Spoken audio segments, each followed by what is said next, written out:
The millionaire gave up his son when he wanted to marry the country orphan. And when the rich man came to see how badly they lived without him, he couldn't believe his eyes. "Will I see you tomorrow, Javier?" Javier glanced at the attractive girl in front of him. Why are these wealthy, shallow girls so clueless? There's nothing to talk about with her, let alone anything more serious than the weather. She stood there, batting her eyelashes as if trying to hypnotize him. But it wouldn't work. Javier wasn't falling for it anymore. He wasn't impressed by artificial dolls, silly, rich, worthless heiresses. All they cared about was money, profit, a marriage of convenience, and nothing else. Javier was the heir to a renowned dentist who had long since become a millionaire. His father, Daniel Delgado, earned his fortune through sheer hard work and determination. He sacrificed everything to secure his and his family's future, even his marriage. Years ago, before he was rich, he married Javier's mother, Elena. She was beautiful but incredibly cruel and free-spirited. After giving birth to a son and then a daughter, she left Daniel alone with the children and simply vanished. Daniel didn't try to find her. Once Elena made that decision, there was nothing he could do. He raised the children alone. A few years later, he received a letter stating his wife had died. It turned out she lived a wild life, moved abroad, danced in pubs and bars, and associated with questionable characters. Then, a tragic incident. She was involved in a fight, was shot, and died. That was the end of her short but tumultuous life, ending in such a senseless way. Daniel gave his children the best of everything. He wanted his son to continue his legacy, and Javier didn't object. After graduating from medical college, he began working with his father, becoming his deputy. Ursula also graduated from medical college but hadn't started working yet. She wanted to pursue something else, something more personally engaging, rather than dedicating her life to medicine. Daniel didn't mind. He gave his daughter complete freedom. She still enjoyed life, spent her time as she pleased, and hadn't thought about her future. It wasn't just his parents' sad story that left its mark on Javier. In high school, he enjoyed his social status and dated the prettiest and wealthiest girls. After graduation, his desires grew immensely. He went through girls quickly, each new one more beautiful than the last. Then he met Bella. Isabella was the daughter of a wealthy businessman who owned a chain of restaurants. The girl was stunning, and Javier immediately fell for her. To his surprise and delight, Bella wasn't just beautiful, she was also intelligent. She captivated Javier, who had never encountered intelligent and beautiful girls among the rich heiresses he knew. They had been dating for about a year. Javier had already decided he would marry her, but he was bitterly disappointed. He found Bella in bed with another heavily muscled man. She was having a great time while Javier was away for an internship. He arrived a couple of days early, wanting to surprise her. Bella calmly told him, "Did you think I'd wait for you forever? Well, you were busy studying." "No, darling. I want you to be busy with me. I don't really care about your work. If you've chosen what's best for you, good luck. But I won't be there for you. I love myself too much to settle for second place in your life, because your work will always come first. I should come first, not your profession." She said this, covering herself with a silk sheet, her naked shoulders trembling impatiently as she expressed her viewpoint. Meanwhile, her lover, who had been entertaining her during Javier's absence, waited in the bedroom. Javier didn't even cause a scene. His heart was simply numb. Looking at his beloved, he swore that no girl would ever take advantage of him again. He would never let anyone exploit him. He would be the one to exploit everyone. From that day on, Javier trusted no one. He had many women, young and older, married and single, but none could touch his heart. He seduced, charmed, used, and took advantage of them without a second thought for hurting anyone. "Javier, can you hear me?" Javier snapped back to reality and looked at IVT. His father desperately wanted him to meet her, so he agreed, but he knew it was wrong. He wasn't attracted to IVT in any way, even though she was trying to impress him by showing off her large, likely artificial breasts in that gorgeous dress. "Yes, let's meet again. But not tomorrow, the day after tomorrow." "Tomorrow, I can't. I have to work late," he replied after a moment. IVT smiled, revealing her unnaturally white teeth, and blinked comically. Javier could barely suppress a laugh. The next day, Javier drove to the clinic. Every time he approached the beautiful, modern building, he felt proud, thinking his father had achieved incredible things on his own. Daniel Delgado was a role model for his son. He owned 3 of the biggest and best clinics in the city. Treatment at these clinics wasn't cheap, but the quality of service was so high that people came from other cities and even other countries. Daniel had many patients who traveled specifically to him for treatment, prosthetics, and other services. Word of mouth worked wonders. Someone recommended him to a friend or relative. Many patients living abroad often brought their friends and relatives. Javier worked at 2 clinics. Daniel spent most of his time at the third, occasionally visiting the others for business. Sitting in his car, Javier stared at the building for a long time until his phone rang. He saw it was his assistant, Nurse Maribel. "Hello Maribel, what's wrong?" "Javier, you're still not here. Your first patient is already waiting. I don't think she's in a good mood. Just make sure she doesn't make any noise if you're late." "What should I tell her?" Maribel's voice was slightly agitated. Javier smiled.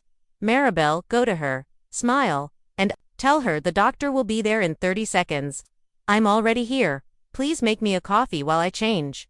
"Okay, Javier." An hour later, his first patient left in great spirits. All patients left Javier in high spirits, especially females. Javier knew how to charm them, and he used his charms without hesitation. Now he had a free hour. His next patient had cancelled because his wife was hospitalized. Javier called Maribel. "Maribel, do I have any appointments for tomorrow evening? I have an important meeting. I made a promise, and promises must be kept. I'll check with Paula now." Javier shook his head. "No, don't. I'll go see her myself." Javier left his office and headed toward the receptionist desk. Paula, seeing him, smiled radiantly. "Paula, dear, am I free tomorrow night?" Paula's smile widened. "Yes, Javier Delgado. You don't have any appointments for tomorrow evening. You have a patient at 12 o'clock, and that's it." "Great, I'm glad," Javier replied, smiling. This girl was beautiful and intelligent, but so grasping that Javier sometimes felt she judged people solely by the size of their wallets, not their looks or character. As a man, he was repulsed, but as a human being, he admired such single-mindedness and self-centeredness.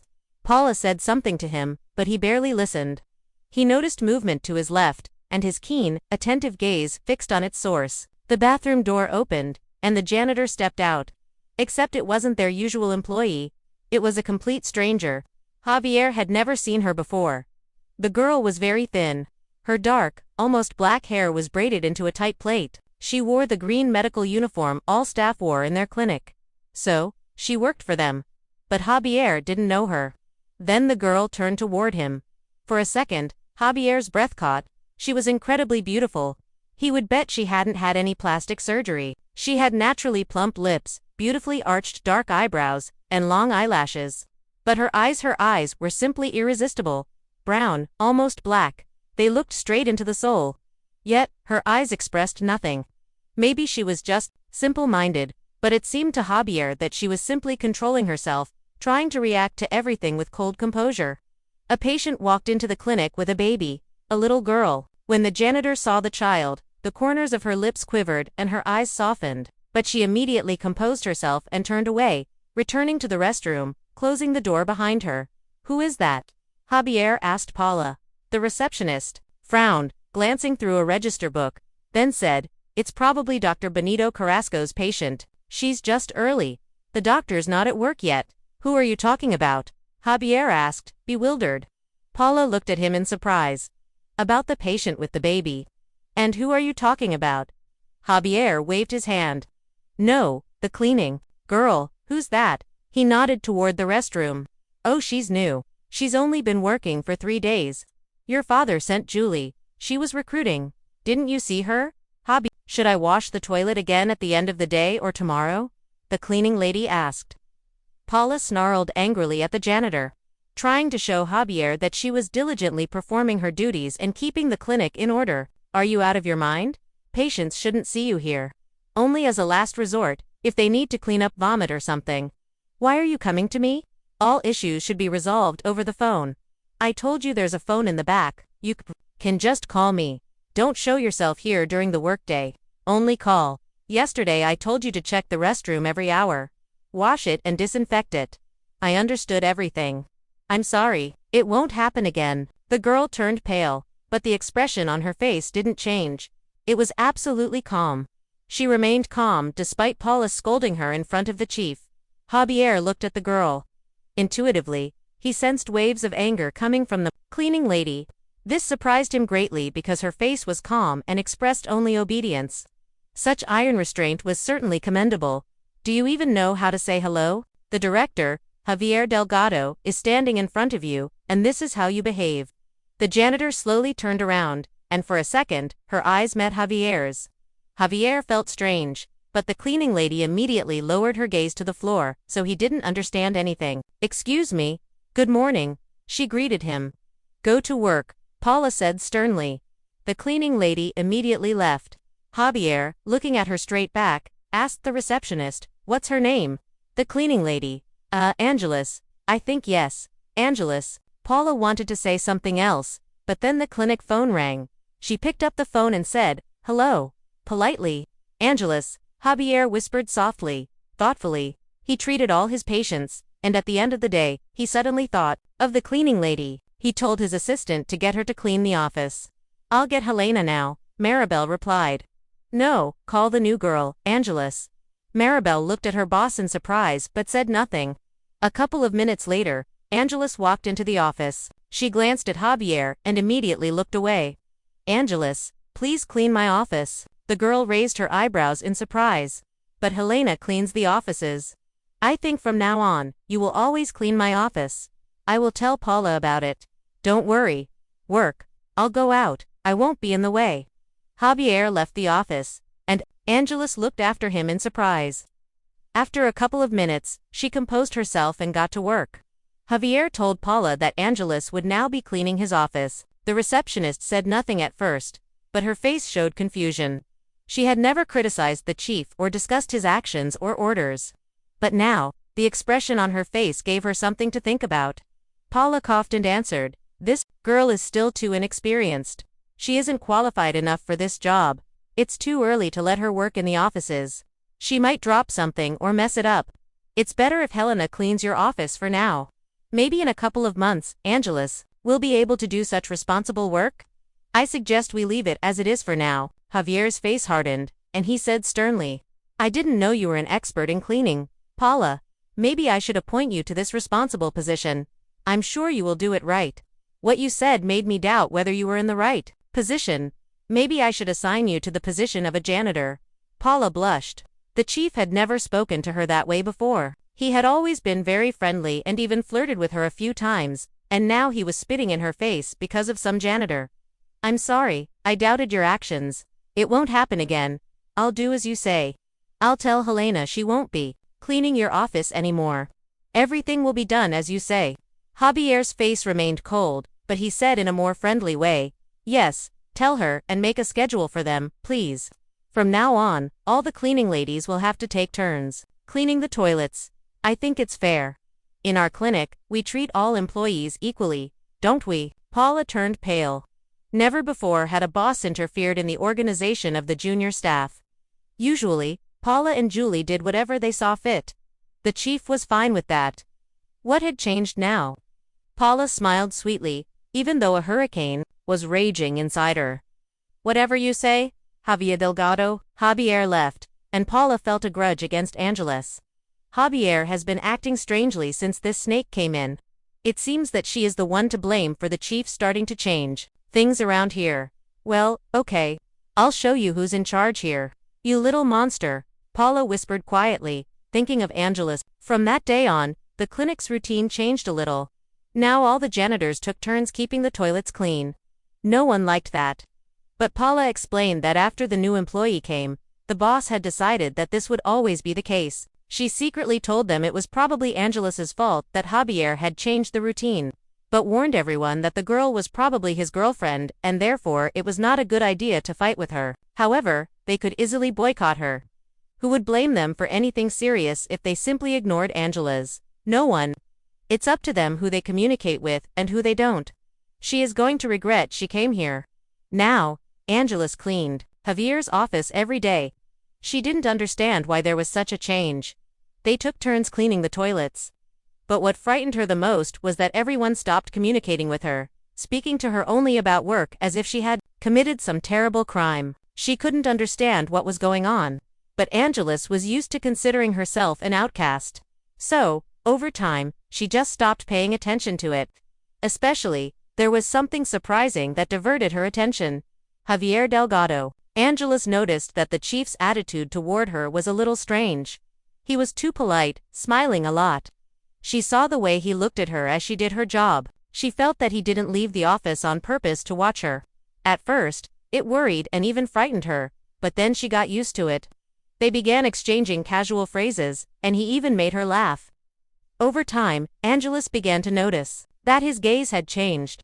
She sensed danger and realized that she needed to stay away from Javier. He started giving her occasional treats, a chocolate bar, then a box of chocolates, then a can of coffee or tea. Each time it was something new. Angeles always refused, but he made her take all his presents. Javier didn't understand what was happening to him. Angeles made him feel strange emotions. He resisted them, but it was to no avail. He was drawn to this girl. He always wanted to do something nice for her, to make her sad eyes sparkle with joy. He could see that she was frightened by his attention, but every time he noticed a spark of joy in her eyes, it warmed his soul. The ice in his heart gradually began to melt. Roylio, let's go to the clinic. I want to see my brother. I haven't seen him in a long time. Okay, Ursula Delgado. The driver started the car and drove slowly away. Ursula idly ran her fingers through her hair, looking out the window. She had been bored lately. She still hadn't decided what she wanted to do in life, and she also wanted to talk to Javier. Maybe he could give her some advice. When she arrived at the clinic, the first thing Ursula did was go to the receptionist's desk. Paula, hi dear. Seeing the chief's daughter, Paula beamed. She's free, rich, and doesn't have to work hard, only to take care of herself, to have fun, to go out with friends, to date rich men who would shower her with gifts, flowers, and diamonds, just because she graced them with her attention. Ursula Delgado, how nice to see you. It's been a long time since you've been here. I missed you terribly. Ursula smiled. Honestly, so have I. I had some things to do, but nothing serious. Just another suitor was taking up all my time. And then I got tired of him and got rid of him? Now I'm a single bird again. Paula looked at the girl with envy. How lucky she is to do only what she wants. Is my brother in his office? Is he working, or is he off today? Paula looked around. No one was there. She leaned over to Ursula. Now she was going to tell the chief's daughter everything. Angeles would be in trouble. Paula would certainly do her best. This means that Javier has a new hobby, so to speak. Every day after work, he spends his time with our janitor. She's new here, but she's managed to charm our deeply respected Javier Delgado almost from day one. And she did it so skillfully that I don't doubt she is a true professional. I don't know how she does it. I'm a decent, honest, and modest girl, and I don't want to know about her methods. But the fact that she's lying to your brother and taking advantage of his attitude is clear to anyone. He just won't let go of her. I don't even want to guess what's going to happen next. If this sly devil is planning something serious, you've got to be careful. That's why I'm telling you all about it. Forewarned is forearmed. Ursula frowned more and more as Paula talked. Only they had the right to decide who was worthy and who was not worthy to join their family. What's her name? Ursula asked, tapping the tabletop with her fingernails. Her name is Angeles. Just please, Ursula, don't tell Javier that I told you anything? I mean, well, he will be furious. And I need a job. Ursula looked in the direction of her brother's office and replied, I never reveal my sources. No one will fire you. That's out of the question. Such an employee is hard to replace. Okay, thank you, Paula. You were very smart to tell me everything. I'm going to my brother's office. See you later. Ursula sighed and slowly made her way to Javier's office, thinking about what Paula had told her. When she opened the door, the first thing she noticed was that the janitor felt comfortable and relaxed in her brother's company. Javier was smiling and telling her something while she laughed at his joke. In between, Javier stroked the cleaner on the shoulder, and the girl reacted calmly. Yes, she was beautiful. That couldn't be denied. But Ursula knew what was behind that beauty, and she was going to tell her stupid brother, who was caught in the net of this cunning creature. He had told her so many times that he would never put beauty first again. He had disappointed so many girls, believing that wealth and beauty could not go hand in hand with intelligence, but only with hypocrisy and meanness. He claimed that no girl could trick him. And here we go. This beggar managed to win his trust. So easily, it's all right.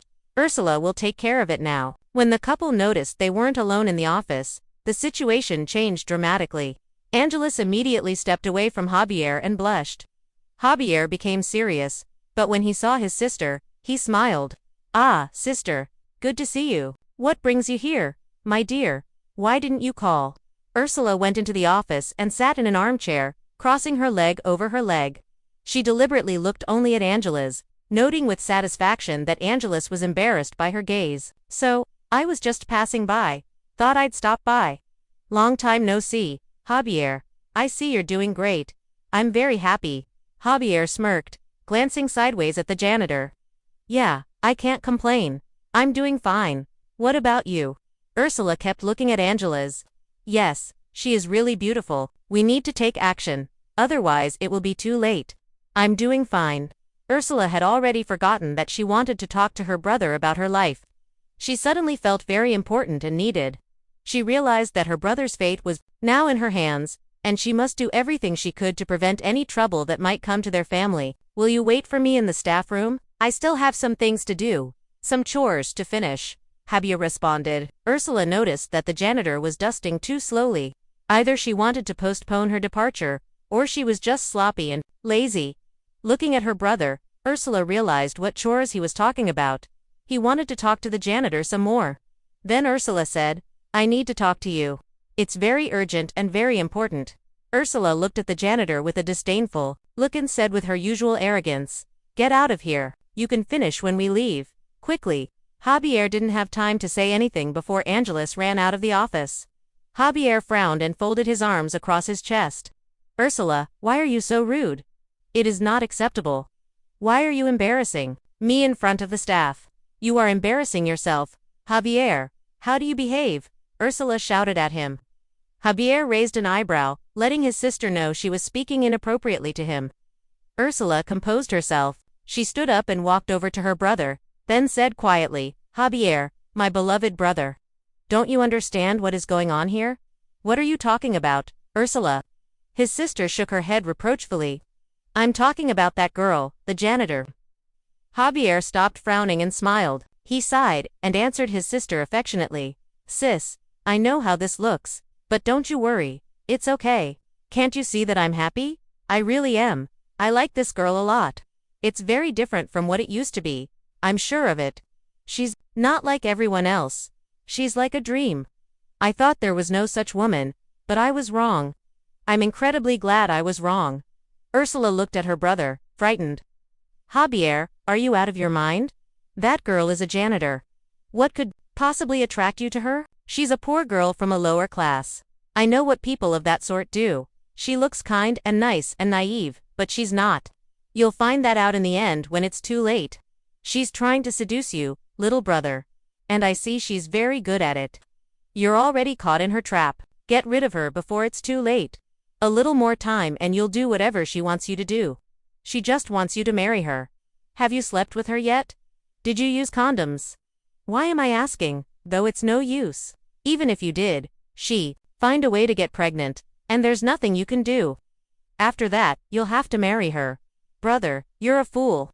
I didn't expect that from you. I thought you were smart and responsible, and that I was the only one in this family who was a crazy slacker who didn't know what I wanted, but it turns out that's not the case. You've outdone me." Ursula groaned and sat down again, covering her face with her hands. Javier stared at his sister for a moment, then sat down beside her, taking her hand in his palms. "Ursula, I didn't sleep with her. You have to understand, this is completely different. I told you I fell in love with her. I'll be honest, I offered her to go out with me, but she refused." He answered softly and calmly, "It's a tactic. She's just tying you down, showing you that she's supposedly so modest and shy." Javier shook his head. "No, darling, you're wrong. She's really a wonderful girl. The most wonderful girl I've ever met, I'm sure. I'm going to keep communicating with her. I'm serious about it. Please try to understand me." Ursula whispered angrily. "She's a janitor, a penniless, sly snake. And you'll realize it, but it'll be too late. Then no one will be able to help you. You'll get burned very badly, little brother, and you'll be the only one to blame." Javier sighed and let go of his sister's hand. "I can't convince you. Let everyone stick to their opinions for now. Well, let's see what you say when you realize you were wrong. Maybe you'll have to apologize. No way. That's not going to happen. You will apologize, his sister whispered. When Ursula left the office, Javier stared at the door for a long time. Why is everyone so eager to educate him? Why can't he decide for himself what to do and how to act? Ursula got in the car and told the driver irritably, Rolio, quickly. Go to my father's office very quickly. I urgently need to see him. Rolio, seeing the anger on his boss's face, said nothing. The car drove off so fast that there was a screech of tires. Julie peeked into Daniel's office. Daniel Delgado, your daughter is here. I said you would be available in 20 minutes. But she says it's very urgent. Daniel, not taking his eyes off his patient, replied, Let her wait. I'll finish in a few minutes. Ursula tapped her foot impatiently on the floor, waiting for her father. Those couple of minutes seemed like an eternity to her. When he entered their private family lounge, she immediately began talking very quickly. Daddy, I have to tell you something very important. Javier may be getting into trouble, and we have to help him. Daniel frowned but answered calmly, I'm listening to you, Ursula. You have to take action. It's your responsibility. Otherwise, Javier will make such a mess that we will have to deal with it for a long time. A couple of days later, the father arrived at the clinic to see his son. When Paula saw the chief, she perked up. She had an instinct for disputes. She knew from Daniel's face that it was serious, but the chief didn't tell her anything. He went straight to his son's office. Javier had just finished his work. The nurse was cleaning the desk, and Javier was filling out patient medical records. In 10 minutes, he was going to call the janitor. He hadn't seen her today and missed her very much. When he saw his father, Javier was surprised. Dad, hi, is something wrong? Daniel smiled at his son in a friendly way.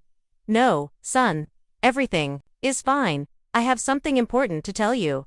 There's a big conference coming up in Europe. I've attended it a couple of times, and now I want you to go instead of me. It's time for you to make your name known. You're an excellent professional. You have to go to that conference because it is very important for your future career. Someday, you will have to take over my responsibilities as well. All right, Daniel Delgado, whatever you say. I'm ready to do my duties as a son, Javier jokingly said and smiled. How long is this conference? Hopefully no more than 2 days. Daniel looked intently at his son. No, Javier, it's a longer trip. You'll be there for a week.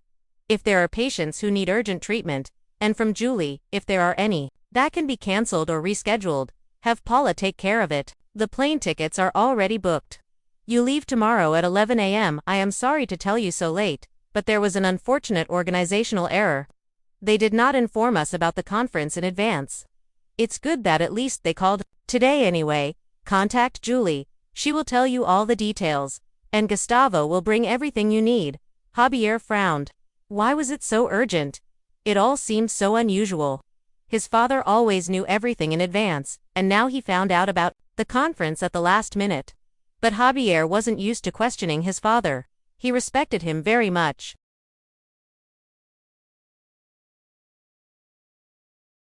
Javier had always listened to his father since childhood, and he listened to him even as an adult.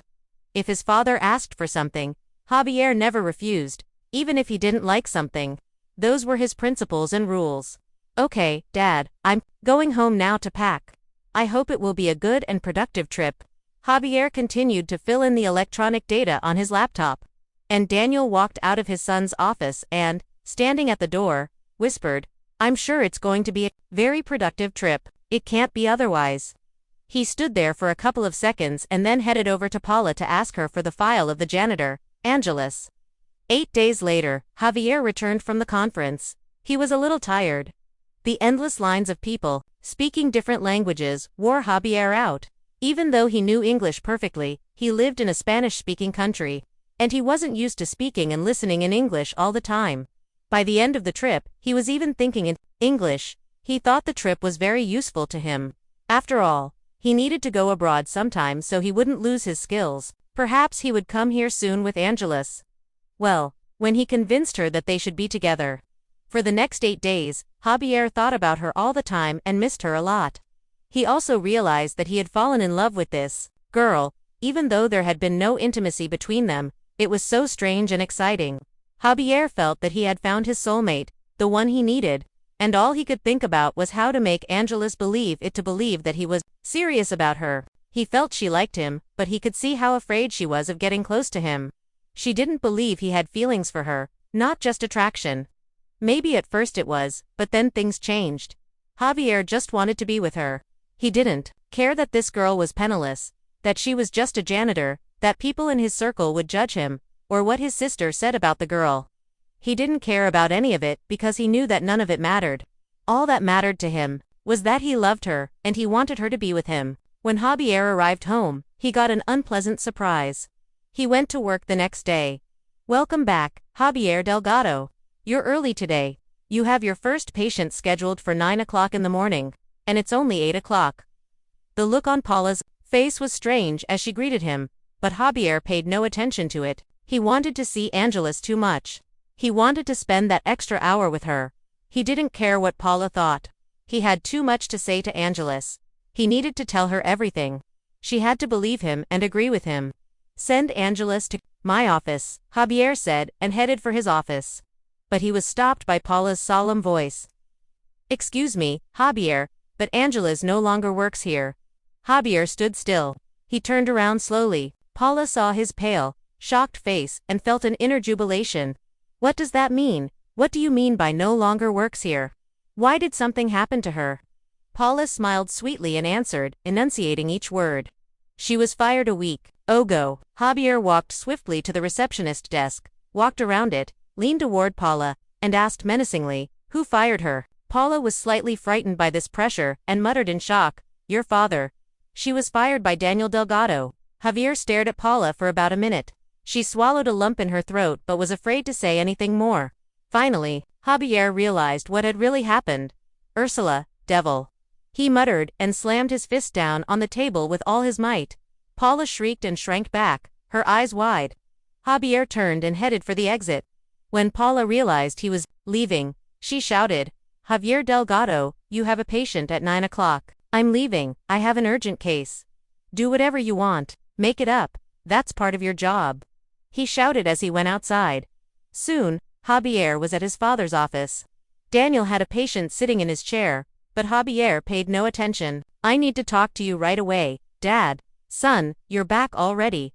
"Great, but I'm busy right now. Wait for me in the staff room. I'll be there as soon as I finish." "No, I need to talk to you right now. It can't wait." Daniel looked at his son intently and answered sternly, "Wait for me in the staff room. I'll finish in half an hour." Javier wanted to add something else, but he didn't say anything. He left the office and slammed the door so that the patient in the chair shuddered. While Javier waited in the staff room for his father, he thought of 1,000 phrases he wanted to tell him. 20 minutes later, Daniel came in.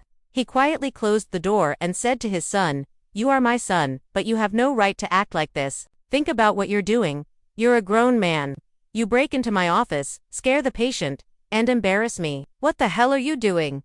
Javier yelled, "How dare you fire Angelus? Was it Ursula who told you all sorts of nasty things about her?"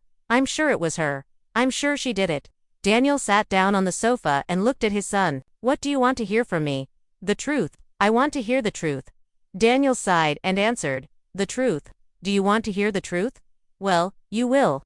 Yes, it was Ursula who told me about the janitor, and she did the right thing. I'm your father, and you have no right to embarrass me and our whole family.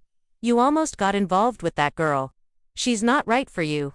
I won't have people from lower society in our family. I fired her, and you will never see her again." Javier moved closer to his father. He was shaking with anger, his fists clenched and unclenched with force. If it wasn't his father, he would have punched the man in the face right now.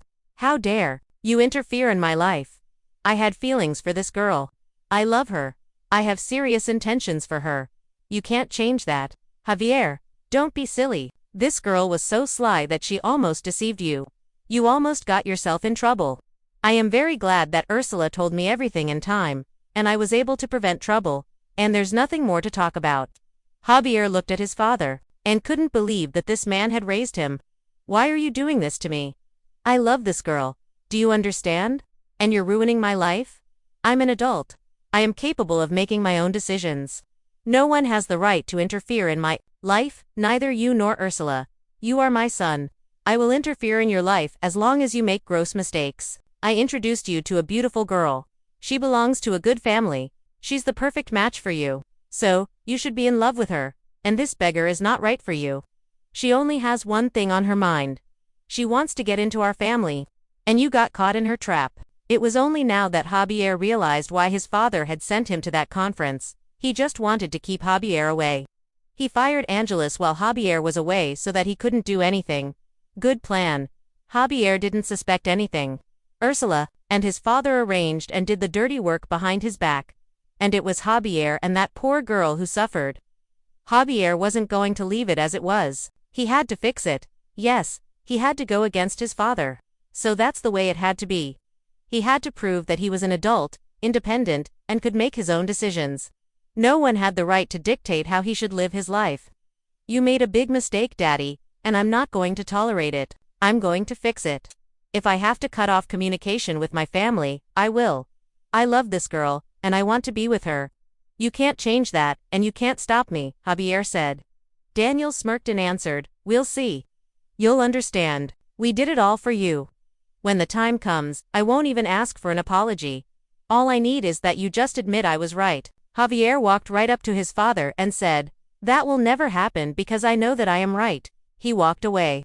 Daniel Delgado sat thinking for another 5 minutes, staring at the door. He was sure he had done the right thing, but his son understood nothing. Nothing. He would understand when the time came. Javier returned to the clinic and began to question Paula menacingly. If you don't tell me where Angeles lives, I don't know what I'll do to you. I don't know. I'm Javier Delgado. You're lying. I know you're lying. I beg you. You have to tell me where she lives. I won't tell anyone that you told me. Neither my father nor anyone else will find out. I'll find out where she lives anyway. Only it'll take me a little longer if you don't tell me. I really don't know. Her file was removed by Daniel Delgado. I only remember the name of the village. I don't remember the address. I can tell you the name of the village, but that's it. Well, it's better than nothing. Javier thanked Paula. He packed and left. He left the clinic. He left the patients, and he left his family. Daniel was frantic. Julie nervously rescheduled all the patients Javier had left for other doctors.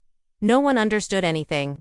Panic reigned in all 3 clinics. Rumors that Javier Delgado had quit his job and left had spread just hours after his leaving. But no one knew the truth. No one knew what had really happened. Ursula called her brother, but he didn't pick up the phone. She wanted to talk to him, to explain everything. Had Angeles bewitched her brother? Javier found the village where Angeles lived. The only thing left to do was to find her address.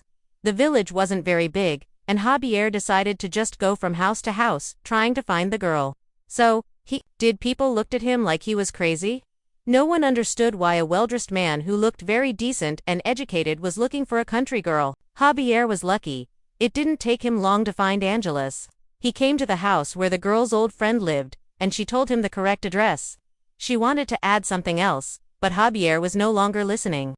He quickly got in his car, typed the address into his navigator, and drove off. 10 minutes later, he was there, and he had found her. Found his beloved. The house was old and definitely needed repairs. The yard was also neglected. Javier looked around, seeing if there was a dog in the yard that might attack him, but he didn't see anyone. Then he opened the gate and entered the yard. There were chickens running around. Javier almost stepped on one of them as it tried to slip under his feet. He walked up to the house and took a deep breath, then knocked on the door. There was silence for a minute, and then footsteps were heard. Angeles opened the door. When she saw Javier, her eyes opened wide.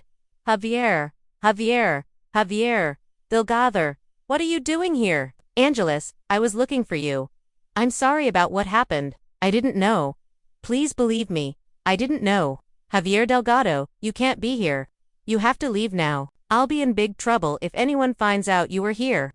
I'm not leaving until I talk to you. Angeles spoke miserably. Please, I beg you. Go away. I'm already in trouble because of you. If your father finds out that you were here, I don't want any trouble. Do you understand? I have enough problems already. Angeles, listen to me, please. I need to explain everything to you.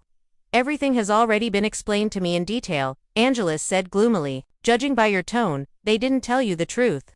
What else is there to explain? You just laughed at me, and that's what your father told me. Maybe he felt sorry for me, and that's why he fired me. My father wasn't trying to trick you. And I wasn't trying to use you. It's a lie. It's just a stupid lie. Angeles tried to close the door, but Javier wouldn't let her. You won't hide from me until you hear me out, he told the girl. Javier Delgado, I beg you, go away. Please go away. Get on with your life. Leave me alone. I don't want to see you anymore. It hurts me. Don't you understand that this is all because of you? Angeles tried to close the door again, but Javier forcefully swung it open and entered the house. The girl tried to push him out, but he grabbed her in his arms and squeezed her tightly. Angeles tried to break free, but she failed and cried. She cried and collapsed in his arms. What was it all for? For what? I've had enough trouble in my life. And now this, she tried to say through her sobs. Javier held Angeles tight in his arms, rocking lightly from side to side like a baby while the girl kept crying. After 5 minutes, she calmed down, and they stood in silence. And then Angeles whispered, "Why did you come?" Javier stroked her back affectionately. "Because I love you," he whispered back. Angeles answered nothing. They were silent for a few more minutes, and then Javier closed the door. The girl stepped away from him and looked him in the eye. "You're lying to me. You don't love me. You say that on purpose. You want something from me, but I can't give you anything. I have nothing. You want to sleep with me. Is that what you want?" "No, Angeles, I need you. I love you. I want you to be with me. My father didn't want us to be together. I told my sister everything, and my sister told my father. So my father sent me on a business trip so he could fire you while I was away. I don't know what he told you, but it wasn't true. I told him I loved you. I told him I wanted to be with you, and he said he wouldn't allow it. So I went away to find you and tell you everything. I need you. I don't want a life without you." Angeles looked at Javier in shock. "But how is it possible? It can't be me and you. I was afraid to love you from the beginning. It all went wrong. You captured my heart right away. I resisted as best I could, but to no avail," Angela said quietly. Javier embraced the girl again, and she pressed herself against his chest. They stood like that for a few minutes, and then a girl's voice sounded. "Angeles, who is that?" Angeles immediately pulled away from Javier. The man looked with surprise at the girl of about 11 who was standing next to them. "Who are you, Javier?" asked the girl. "My name is Dolores. This is my sister," Angela said. "Where are your parents? Maybe you can introduce me to them," Javier asked. Angela shook her head. "No, I won't. I don't know where they are. They left us. What happened? It's a long story, and I'm in no hurry to go anywhere." "I found what I needed," Javier answered. Angela smiled slightly and wiped away her tears. Life was hard for Angeles and her sister Dolores. 10 years ago, there was an accident. A fire broke out in their house. The house was completely burnt down. Angeles, Dolores, and their parents survived by a miracle. Their parents were not the best parents. Angeles raised her sister alone, so to speak. Since Dolores was a baby, Angeles took care of her. The parents drank a lot. By the time the fire happened, they were total alcoholics, and it was their fault that the tragedy happened. After the fire, an old woman, Lydia, a neighbor, sheltered the children and took care of them. The next morning, Angeles discovered that their parents had disappeared. As the neighbor said, they saw this strange couple in the morning. They were walking hand in hand, staggering toward the train station. No one else saw them. Angeles realized that their parents had abandoned them. She was 13 years old at the time, and Dolores was only 2. Lydia didn't kick the children out. She told them to call her grandmother and let them stay. So they lived with her for 10 years. Angeles knew nothing more about her parents. Whether they were alive or dead, nothing was known. In fact, it didn't matter. Angeles didn't need them, and Dolores didn't even remember them. "That's our life," Angeles said, looking at Javier. The girl thought that after her story, Javier would just turn around and leave. She had been looking forward to it, but it didn't happen. Javier smiled, took the girl's hand, and said, "You won't be alone anymore. Now I will be with you. Come with me to the city. Take your sister, and let's go." Angela shook her head. No, I don't want to go to the city. I'm not going back there again. I'm afraid of your father. What if he finds out you're here? He'll kill me." "I can't. I have a sister. I have to think about her. Then I will stay here with you," Javier said. "Here in the village?" Angeles asked in amazement. Yes, I will stay here. What's wrong with that? Do you think I can't? Angeles squinted. You've got to be kidding. Country life and you are completely different things, incompatible. Javier frowned slightly. You're wrong. I'll prove to you that I can live in the countryside. Where is your grandmother, Senora Lydia? I would like to talk to her. Why would you want to talk to her? Angeles asked, frightened. I need to talk to her. That's it. That is all you need to know. Where is she? Just answer me. She's in the yard, behind the house. Javier, what are you going to do? I don't know what's going on. You've turned my whole life upside down. I can't believe you came here telling me you love me. It's impossible. How could a man like you love someone like me? I've never met anyone like you. That's why I fell in love with you, Javier said and walked out of the house. Angeles saw him walk past the window toward the courtyard. She could not believe what was happening. When Daniel Delgado told her that Javier just wanted to use her, it hurt. Yes, Daniel had fired her, but if he hadn't, Angeles would quit anyway. She had fallen in love with Javier, but she was afraid to confess it, even to herself. She no longer hoped she would ever see him again. Everything that was happening now seemed unreal to her, like a dream. The most beautiful dream she had ever seen. About 10 minutes later, Angeles saw Lydia and Javier walk past the windows. They came to the gate, and Lydia was showing Javier something with her hand. Javier listened to her attentively and nodded. What are they talking about? Angeles whispered. The elderly Lydia and Javier discussed something for another 5 minutes, and then Javier held out his hand to the woman. She shook it with a smile. Javier opened the gate, got out, and got into the car. Angeles sighed disappointedly. This was it. Now he would leave, and she would never see him again. Lydia went inside and smiled at the girl. What a nice young man. He doesn't seem like the millionaire's son at all. What were you talking about? Angeles asked. Lydia grinned. Don't worry, you'll see him soon. Maybe tomorrow or the day after tomorrow. But he will. Lydia nodded contentedly. Well, I'm not worried about you anymore. You'll be fine. Javier went back to the city to take care of a few issues. He wanted to withdraw money from his accounts, but he was disappointed. The account that had been opened by his father, and where most of the money was, had been blocked. It was his father's tricks. Javier could withdraw money from his personal account, but it wasn't enough to fulfill his plans. He calmed down and decided to talk to his father. Again, he wanted to let him know how serious his intentions were. He arrived home and found his father in his office with a glass of whiskey. When Daniel Delgado saw his son, he grinned. Are you back already? Quickly, Javier calmly replied. Father, let's talk. I don't want to fight. I don't want to cut off all communication with my family, with my relatives, but you must understand that I am serious. I'm serious, too. You can't imagine how serious I am, Daniel retorted. Dad, I love this girl, and I'm going to be with her. I've made up my mind. You can't talk me out of it. I'm not going to talk you out of it, Daniel replied. Dad, I'm serious. Angeles doesn't want to go back to the city. I want to buy a house in the country and start a new life. You have to understand me. Understand you. I have spent so much time and effort to make you rich and happy, and you want to give it all up. And I'm supposed to understand you. No, I don't understand you. Daniel Delgado shouted. I don't want to give it all up, but you leave me no choice. Dad, I want to build my life in a way that makes me happy, but you won't let me do that. You want me to live by your rules, but that's not how it works. It's not fair. I want to live my own life. This isn't a game, Javier answered. And then there was a sharp sound. Javier shuddered. Daniel threw his whiskey glass against the wall, shattering it into small pieces. If you think I'm going to support you, you are mistaken. It's not going to happen. I'm not going to let you be with that girl, and I'm not going to help you. I blocked your account. You're out of money, and you can't buy a house. You can't survive there. You grew up in a completely different environment. You're the heir to a fortune, my heir. Do you want to give it all up for the sake of this beggar? Fine, do whatever you want. I'll never accept that janitor into our family. It's not going to happen. If you leave everything and go to her, you are no longer my son. Javier's face turned to stone. He realized that his father would not support him. Well, that means he no longer has a father.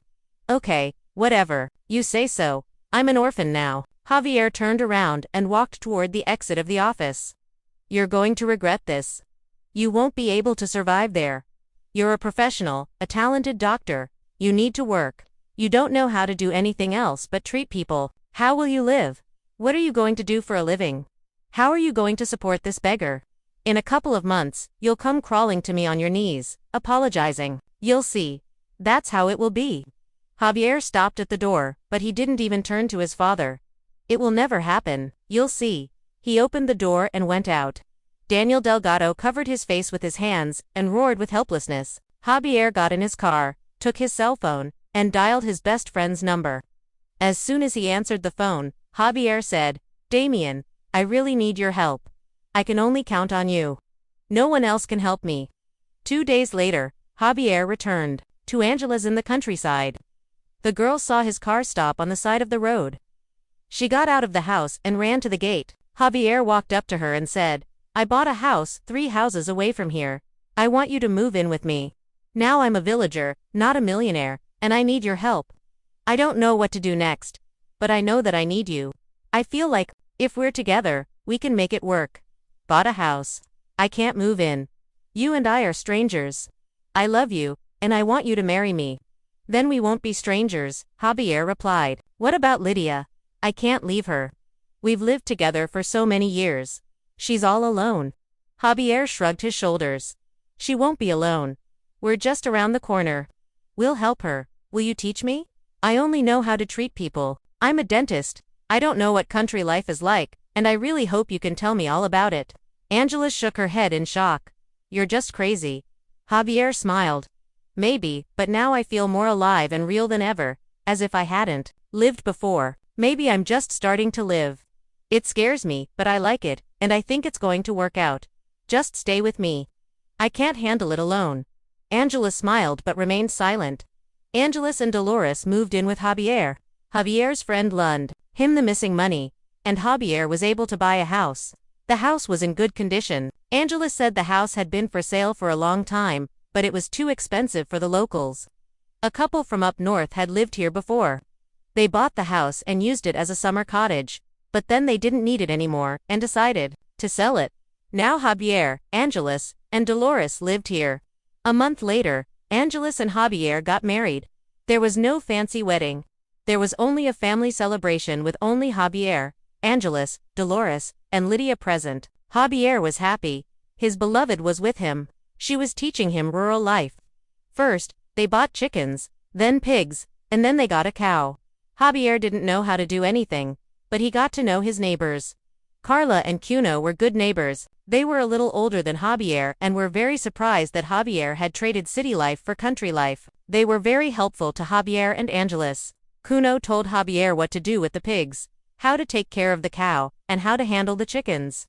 Carla was telling Angeles her women's secrets, how to make cucumbers grow faster, how to keep Colorado beetles from eating fresh potato sprouts, how to spray trees so that apples wouldn't be wormy. Cuno, Carla, Angeles, and Javier became very good friends and visited each other often.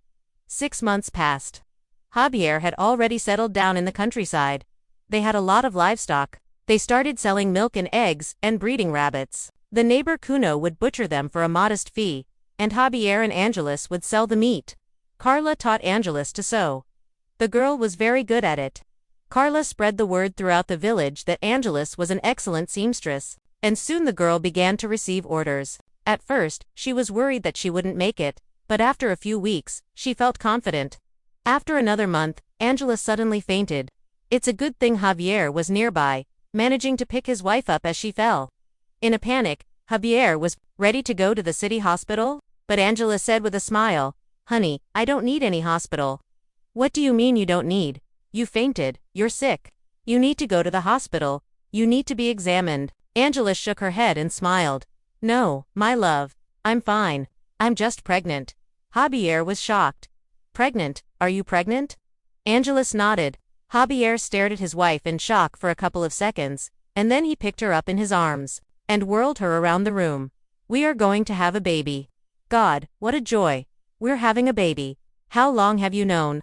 Why didn't you tell me?" "Angeles, put me on the floor. I'm already dizzy.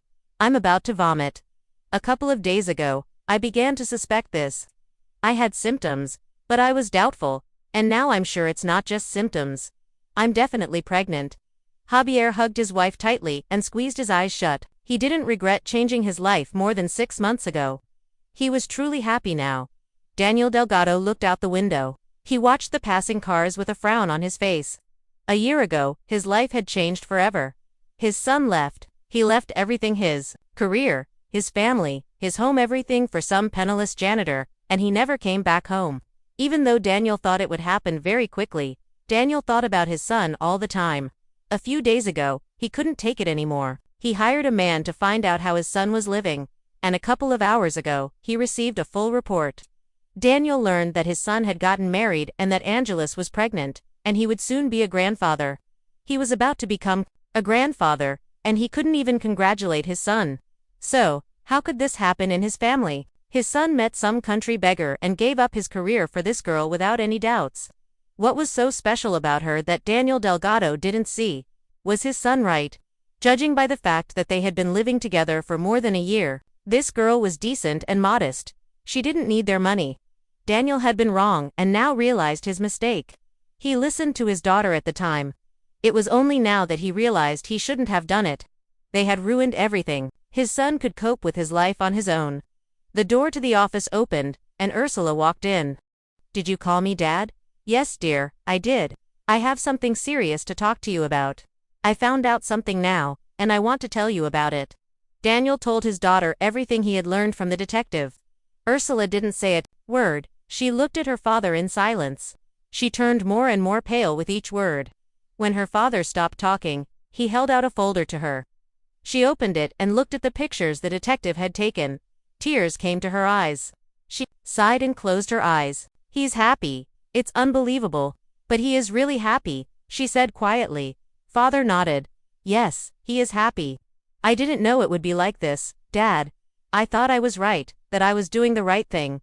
Do you understand that, Father?" "I know, my daughter," Daniel answered quietly. They were silent. And then he said, "We must admit that we were wrong. We must apologize to him." Ursula shook her head. No, I can't do that. I'll have to apologize to that girl. I can't stand it. You have to do it. Both of us are to blame for him leaving. To blame for him dropping everything. If we hadn't fired her and stayed out of his life, things would have been different. He probably would have married her, and they would have stayed in the city. Now he lives there in the country, and we don't communicate. I suffer a lot because of that. I miss him very much, Ursula whispered. Then, you know what we have to do, Daniel answered. I don't know if I can, said Ursula. You have to, and I have to do it. Both of us, Daniel Delgado said slowly, continuing to look out the window. The next day, they drove to the countryside. Ursula was very nervous while her father sat quietly, not showing what was going on in his heart. When they arrived, they couldn't get out of the car for a long time. Daughter, we have to do this, Daniel said. What if they don't want to talk to us? What if they kick us out? We won't know until we try. If they don't want to talk to us, we'll accept their choice. Let's go. We have to end this once and for all. They got out of the car. Daniel's driver watched him curiously while sitting in the car. Father and daughter approached the gate. They hesitantly stopped, not knowing what to do next. Then they saw Angeles. The girl had a large belly and would soon give birth.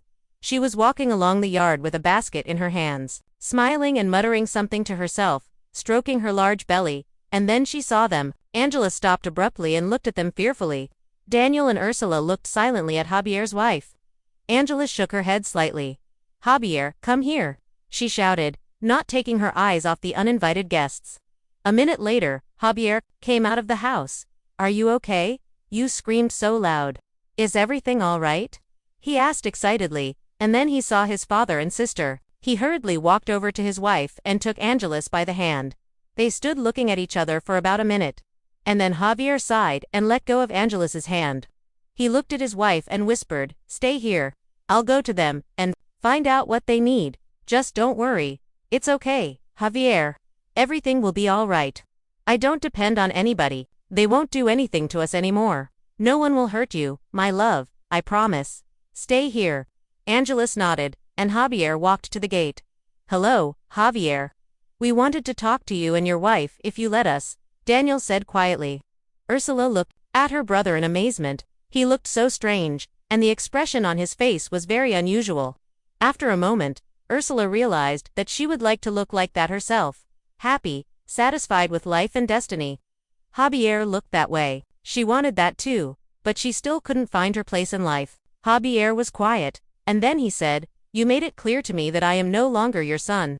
Aren't you satisfied that I don't bother you anymore? Why did you come? Do you want to hurt Angelus? She's my wife now, and I won't let you talk to her. We have our own life, and you have yours. I don't think we should cross paths. It won't do any good.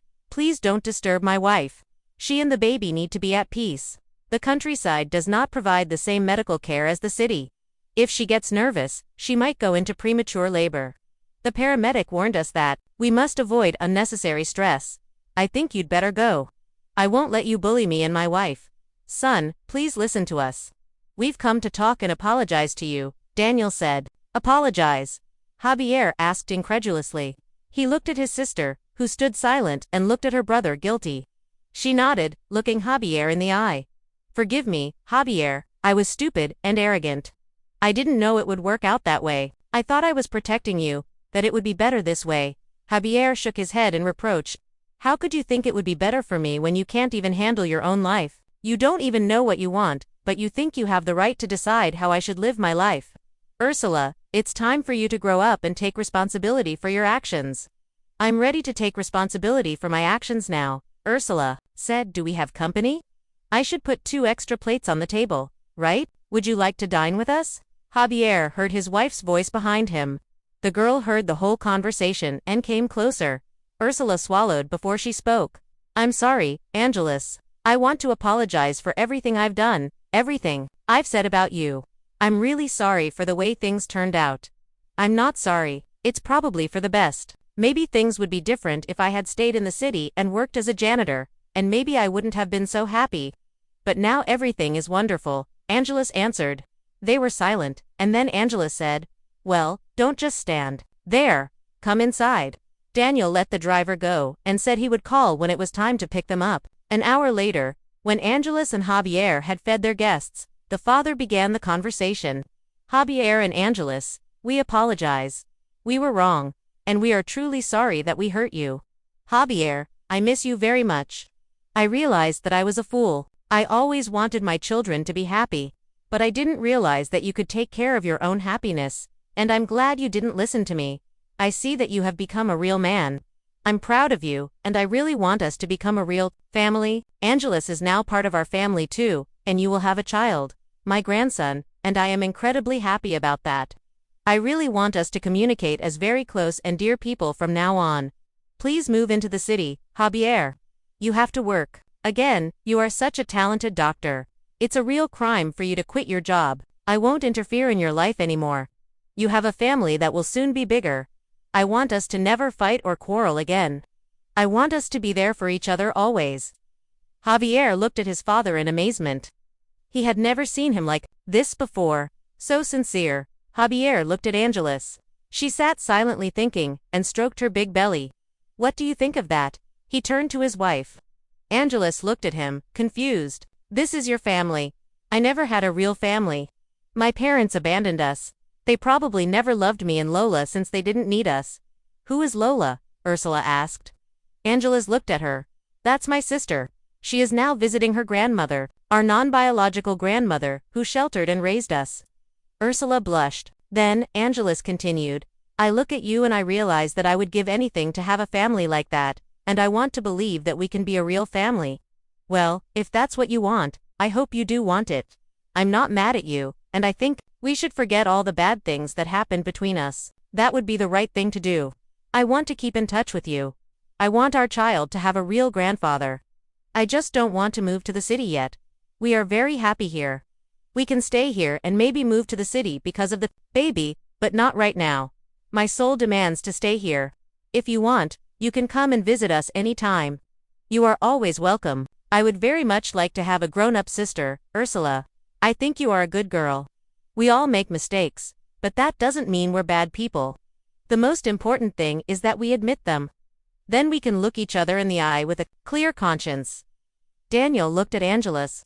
He saw the love his son had for his wife and realized that his son had made the right choice. "Will you at least come to visit us?"